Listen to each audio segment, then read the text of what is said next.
गर्मियों में इन खानों का इस्तेमाल ज्यादा करें। नंबर 1, क्यूकम्बर, खीरा। इसके अंदर वाटर कंटेंट बहुत हाई होता है और इसके अंदर कैलोरीज बहुत कम होती हैं। इसके साथ साथ ये बहुत अच्छा सोर्स होता है विटामिन सी, विटामिन ए और पोटेशियम का, जो कि हमारी बॉडी में इलेक्ट्रोलाइट के बैलेंस को मेंटेन करता है। Number 2, coconut water. नारियल पानी बहुत अच्छा सोर्स होता है एंटीऑक्सीडेंट्स का।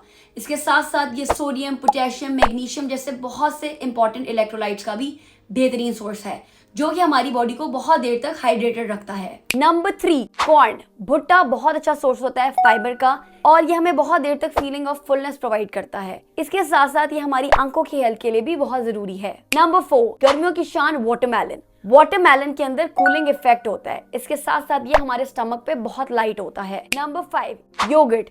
दही हमारी बॉडी टेम्परेचर को रेगुलेट करती है और वो लोग जो बहुत ज्यादा थकन महसूस करते हैं गर्मियों के मौसम में, उनको तो दही लाजमी इस्तेमाल करनी चाहिए है। इसके साथ साथ ये हमें हीट से